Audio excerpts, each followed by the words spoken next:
شاہ محمود قریشی صاحب ہمارے ساتھ موجود ہیں۔ شاہ صاحب، آئی ایم ایف کے ساتھ جو شرائط ہیں وہ طے ہو رہی ہیں۔ شنید یہ ہے کہ آئی ایم ایف کی جانب سے یہ بھی کہا گیا کہ جو دیگر پولیٹیکل انٹیٹیز ہیں جس میں آپ کی جماعت ہے یا دیگر جو سیاسی جماعتوں کے سربراہان ہیں ان کو بھی اعتماد میں لیا جائے اور اس معاہدے پہ عمران خان کے بھی دستخط کروائے جائیں۔ آپ کو اس میں حقیقت لگتی ہے کیونکہ آپ فارن منسٹر رہے ہیں، کیا عالمی مالیاتی ادارے اس طرح کی شرائط عائد کرتے ہیں یا ملک کے حالات دیکھتے ہوئے اس امکان کو رد بھی نہیں کیا جا سکتا؟ دیکھیے، آئی ایم ایف کی جو حکومت جو ان کا جو آیا ہے مشن، اس نے جب جائزہ لیا ہے تو اس نے دیکھا ہے کہ پہلے تو ان کی اپنی صف بندی میں ایک اتفاق نہیں ہے۔ مفتاح اسماعیل صاحب جو کہتے تھے ڈار نے ان کے برعکس آ کے کیا، اور اب ڈار کو مجبوراً لوٹنا پڑا اس طرف جس طرف مفتاح اسماعیل اشارہ دے رہے تھے، اور وہ کہہ رہے ہیں کہ انہوں نے بڑا قیمتی وقت ضائع کیا ہے۔ آج جو ہماری معیشت مزید بحران کا شکار ہوئی ہے، ایل سیز رک گئے، روپیہ اور گر گیا، آپ کی ایکسپورٹس متاثر ہوئی، سب کچھ ہوا، تو اس میں ڈار صاحب کو وہ ذمہ دار ٹھہرا رہے ہیں۔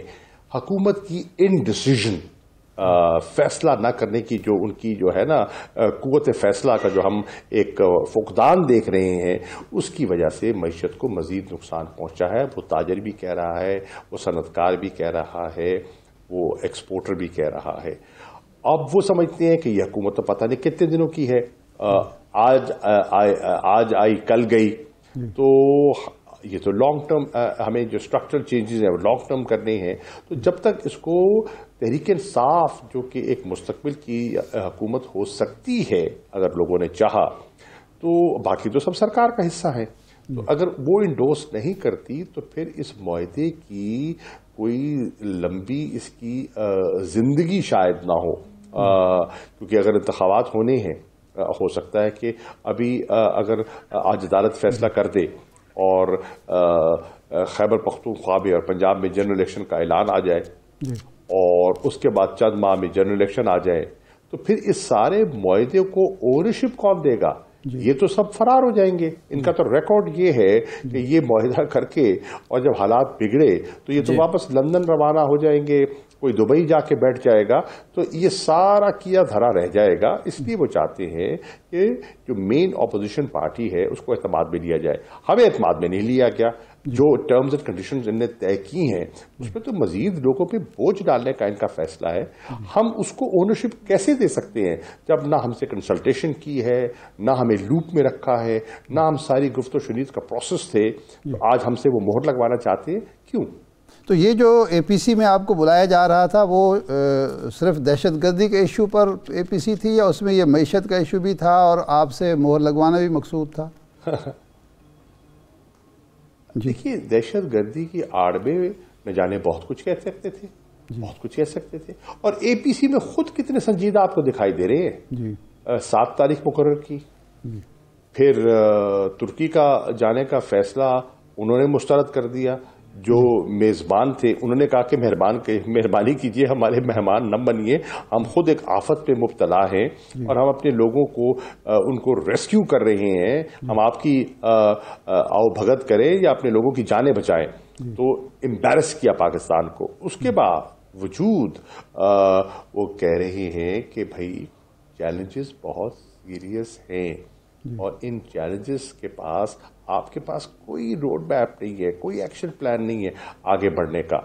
تو یہ حکومت بالکل بوکھلاہٹ کا شکار ہے، اور ان کے پاس کوئی دیر پا فیصلہ کرنے کی یا ایک کنسنسس بلڈ کرنے کی۔ شاہ صاحب، اب آپ کو لوب میں لیا جا رہا ہے، آپ سے کوئی رابطے کیے گئے ہیں انڈائریکٹ ڈائریکٹ، یا وہ اپنی مرضی سے معاہدہ کر کے؟ اچھا، تو اس کا مطلب آئی ایم ایف کو کوئی اعتراض نہیں ہے؟ معاہدہ تو ہو چکا نا۔ جی جی جی، تو اس کا مطلب ہے آئی ایم ایف نے بھی ضرورت محسوس نہیں کی؟ انہیں کہا ہے۔ جی، اچھا، آئی ایم ایف نے ان کو بالکل کہا کہ ہم چاہیں گے کہ جو اپوزیشن کی مین سٹریم پارٹی ہے اس کو اعتماد میں لیا جائے۔ انہوں نے نہیں لیا نا، میں تو عرض کر رہا ہوں، انہوں نے تو اپنی جو گفتگو تھی، نیگوشیشنز تھیں، وہ کنکلوڈ کر لی۔ مشن روانہ ہو گیا.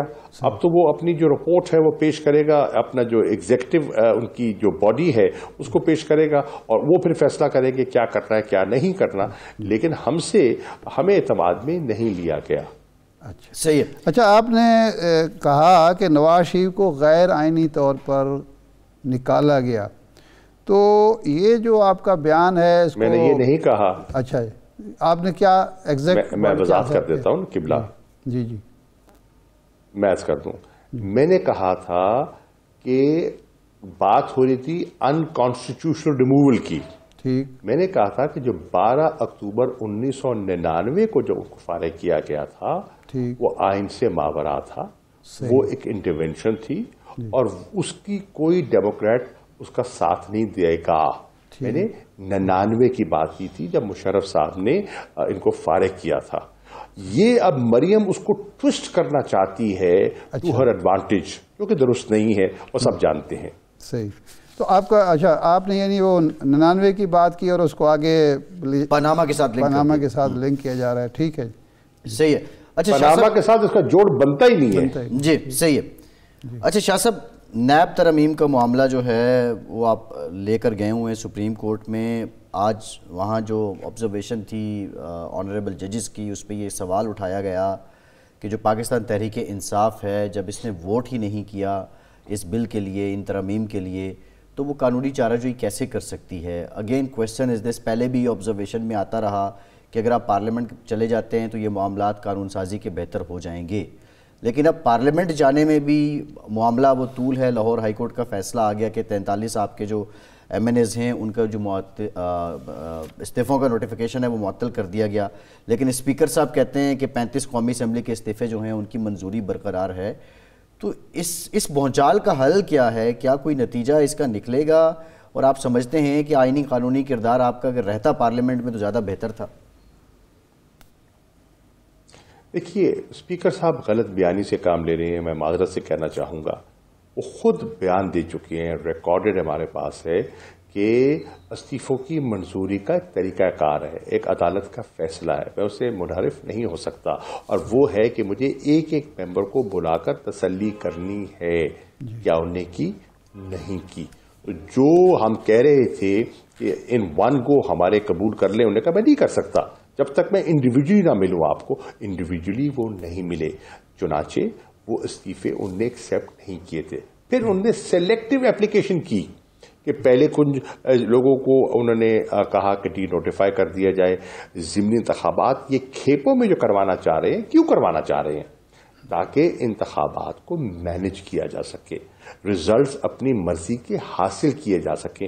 جب محدود حلقے ہوں گے تو ان کو مینیپولیٹ کرنا, ان کو مینج کرنا قدرے آسان ہوگا. جب ایک جنرل الیکشن میں آپ جا رہے ہوتے ہیں تو اس کی مشکلات اور اس کی چیلنجز بڑھ جاتے ہیں. تو اسپیکر صاحب کا موقف درست نہیں ہے, اس پہ میں واضح کہتا چلوں. باقی جہاں تک نیب کی آپ نے بات کی, قانون کی, میں عرض کرتا چلوں کہ یہ جب ہم حکومت میں تھے اور ہم فیٹف کی لیجسلیشن کر رہے تھے تو اس پہ بھی انہوں نے ایک شرط ہم پر عائد کرنے کی کوشش کی کہ ہم قانون سازی تب کریں گے. پاکستان کو ہم گرے لسٹ سے نکالنا چاہ رہے تھے اور یہ اپنے کیسز کو حل کرنے کے لیے ہم پہ شرائط عائد کر رہے تھے کہ آپ نیب کے قوانین کو ترمیم کریں. ہمارا موقف کیا تھا؟ ہمارا موقف یہ تھا کہ دیکھیے قانون میں بہتری لائی جا سکتی ہے, اس میں کوئی حرج نہیں ہے, لیکن آپ جو شکیں لانا چاہ رہے ہیں وہ پرسن اسپیسیفک ہیں. آپ اپنا ذاتی مفاد, ایک تو ہوتا نا ان پرنسپل آپ بات کرتے ہیں, کوئی جنرل چیز ہے, کوئی لکونہ ہے, کوئی کمزوری ہے, آپ لا کو لیجسلیشن کو امپروو کرنا ہے, بات سمجھ میں آتی ہے. لیکن آپ اس قسم کی ترامیم کرتے ہیں جو کیس اسپیسیفک ہے کہ فلاں کیس سے اس کو فائدہ ہوگا,